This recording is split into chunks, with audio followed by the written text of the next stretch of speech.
Somewhere in a galaxy billions of light years away, something released more energy in 1,000th of a second than our sun produces in 3 entire days. It happened in radio waves. It lasted less than the blink of an eye. And by the time astronomers figured out how to even look for events like this, thousands more of them had already been detected, flashing across the sky from every direction, from galaxies scattered across billions of light years, each one gone before it could be properly studied. They're called fast radio bursts, and after nearly 2 decades of research, astronomers still don't have one single explanation that accounts for all of them. One source has been confirmed. It involved the collapsed corpse of a dead star, wrapped in a magnetic field so intense it defies normal physics. But that explanation doesn't cover every burst that's been detected, not even close. Some are too powerful. Some repeat in patterns nothing else in astrophysics produces. Some don't repeat at all. This is the story of one of the strangest, most common, and least understood phenomena in the observable universe, and it's happening constantly, all around us, whether we're pointed at it or not. This is Deep Space Declassified. New classified file every week. Subscribe before we go further. Let's get into it. The story starts in 2007, with data that was already 6 years old. Duncan Lorimer, an astronomer at West Virginia University, was working with graduate student David Narkovic, reviewing archival records from the Parkes Observatory in Australia. A radio telescope survey originally conducted in 2001 to search for pulsars, the rapidly spinning neutron stars that emit regular, predictable radio pulses. Buried in that 6-year-old data was something that didn't match any known pulsar signature. A single, isolated burst of radio waves, lasting just a few milliseconds, far more energetic than anything a normal pulsar produces. And it had happened only once. No repeat, no follow-up detection, just one anomalous flash, sitting unnoticed in archived data for 6 years before anyone looked closely enough to see it. It became known as the Lorimer burst. At the time, some astronomers suspected it might be an instrumental glitch, a piece of telescope hardware malfunctioning, or terrestrial radio interference mimicking a cosmic signal. That skepticism was reasonable. A single, unrepeated event, buried in old data, is exactly the kind of thing that turns out to be a mistake.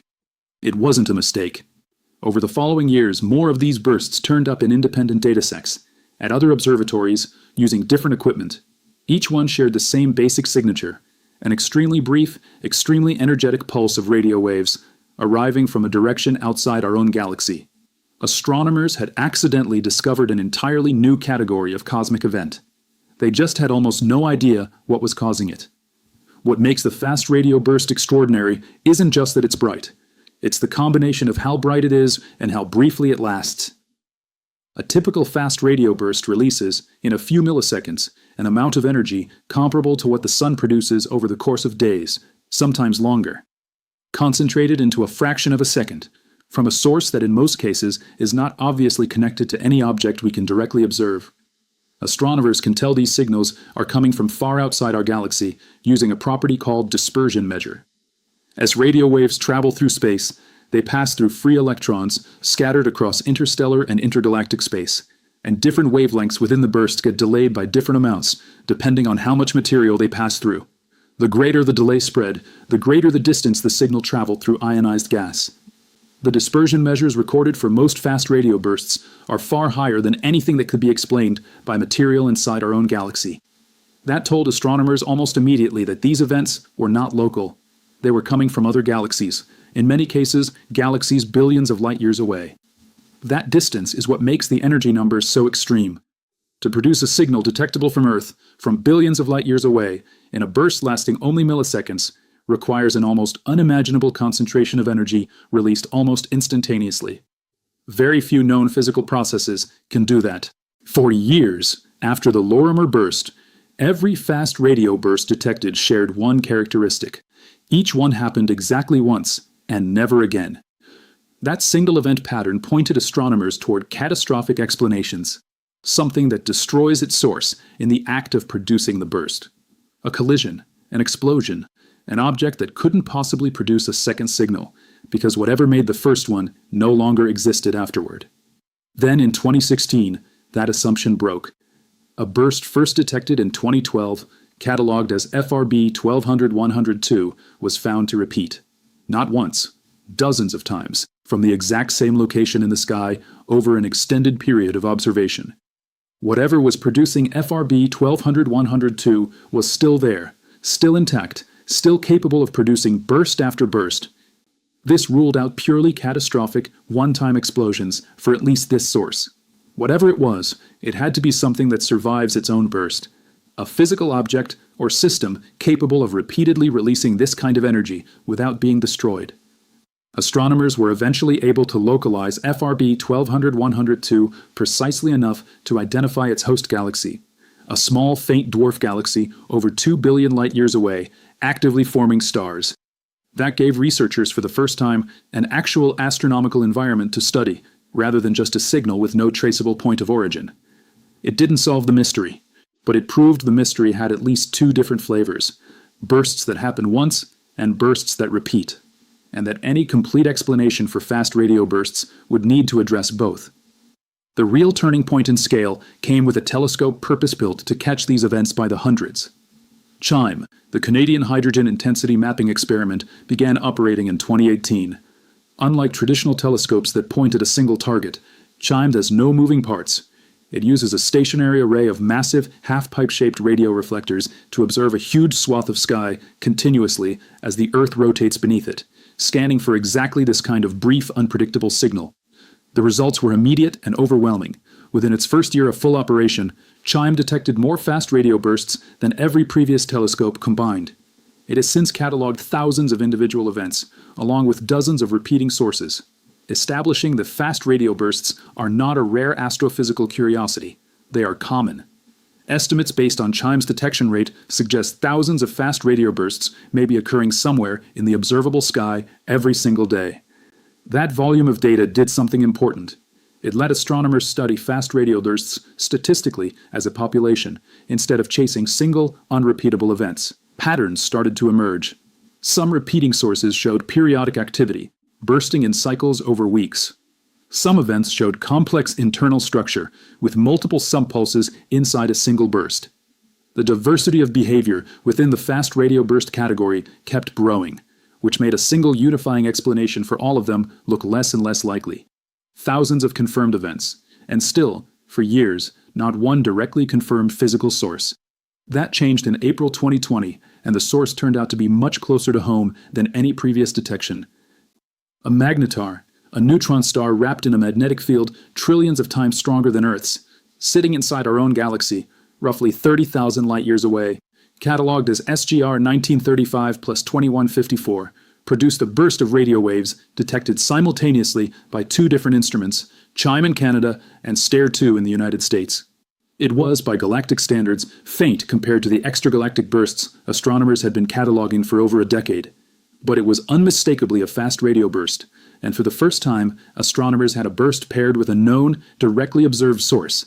Not an inferred host galaxy 2 billion light-years away, an actual, specific, previously catalogued object, close enough to study in detail using every instrument pointed at that region of sky. This confirmed, for the first time, that at least one physical mechanism capable of producing fast radio bursts is a magnetar.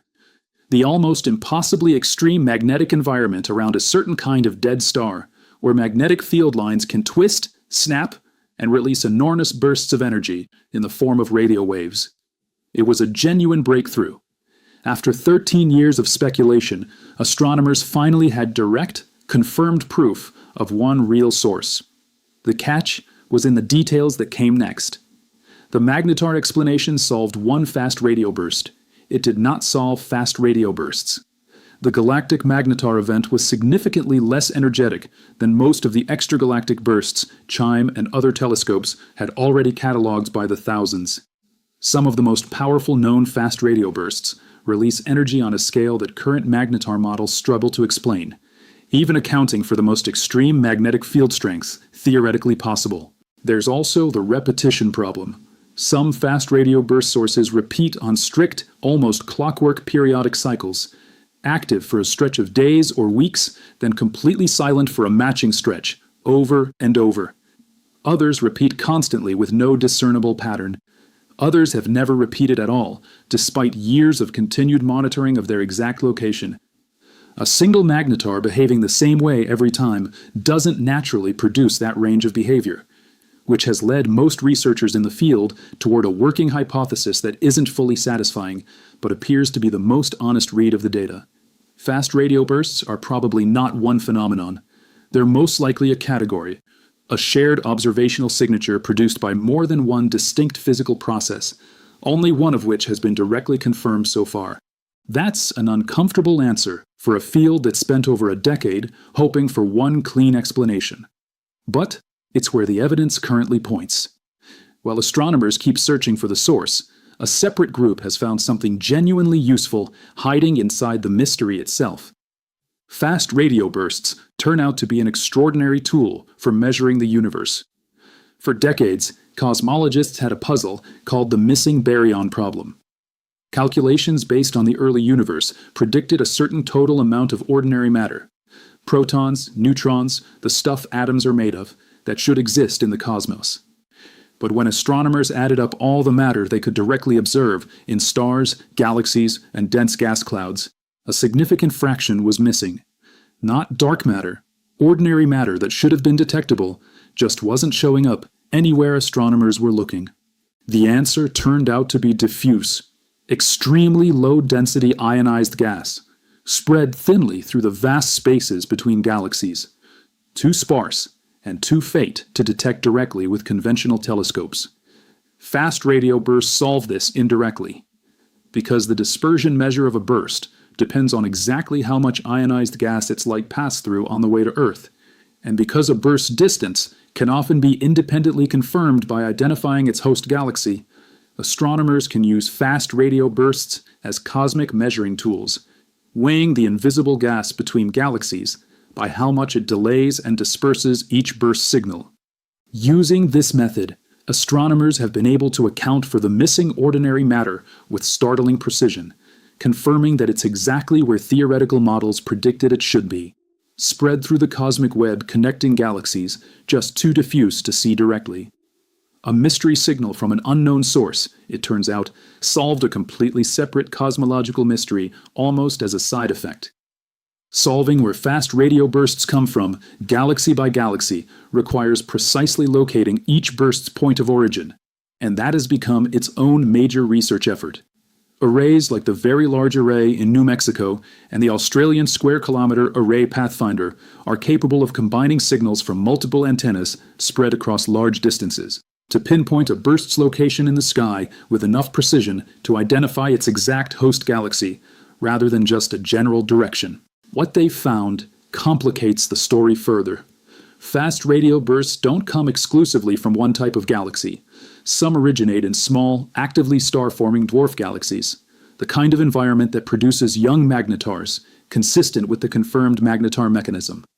But others have been traced to large, old, quiescent galaxies with little to no ongoing star formation, environments where young, highly magnetized neutron stars shouldn't be common at all. That diversity of host environments is one of the strongest pieces of evidence supporting the idea that more than one mechanism is at work. A young magnetar in an actively star-forming galaxy, and whatever is producing bursts in an old, quiet galaxy billions of years past its star-forming peak, are very unlikely to be the exact same kind of object, behaving the exact same way. Every localized burst adds a data point, and so far, those data points refuse to collapse into a single, tidy category. Nearly 2 decades after the Lorimer burst, the honest state of the field is this.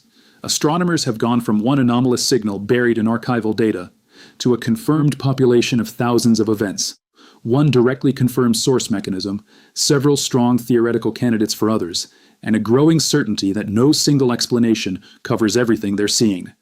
The magnetar mechanism, confirmed in our own galaxy in 2020, remains the best supported explanation for at least a significant fraction of fast radio bursts. Other proposed mechanisms, colliding neutron stars, interactions involving black holes, more exotic and less conventional physics for the rare outlier events that don't fit any standard model, remain candidates, none yet confirmed with direct observational evidence the way the magnetar source was. New telescopes are being built specifically to expand this search. Instruments with wider fields of view, and greater sensitivity are expected to push the detection rate even higher, and more importantly, to localize a far greater fraction of bursts to specific host galaxies, the single most valuable piece of information for narrowing down what's actually producing each one. The field has moved, in less than 20 years, from doubting whether the very first signal was even real, to treating fast radio bursts as one of the most productive tools currently available in observational cosmology. That's a remarkable trajectory for a phenomenon that still, in most individual cases, cannot be traced back to a confirmed cause. Right now, somewhere in the observable universe, a fast radio burst is almost certainly happening. Estimates suggest thousands occur across the sky every day, most of them never pointed at, never recorded, gone before any instrument on Earth happened to be aimed in the right direction. The ones we have caught have told us that dead, magnetized stars can release, in a fraction of a second, more energy than our sun produces in days. They've told us that the space between galaxies holds exactly the amount of ordinary matter our models predicted, hiding in gas too thin to see directly. And they've told us that whatever is producing all of this is not one thing, it's a category, most of it still unassigned to a confirmed cause. 13 years passed between the first detected burst and the first confirmed source. 4 years later, that one confirmed source still doesn't explain most of what's been cataloged since. Somewhere out there, right now, something is releasing an extraordinary amount of energy, for a fraction of a second, in a form we can detect, but mostly cannot yet explain. And it has been happening constantly, in every direction, for as long as we've had instruments capable of listening. What do you think is producing the ones we still can't explain? Leave your theory in the comments, and subscribe, because the next classified file goes up in a week.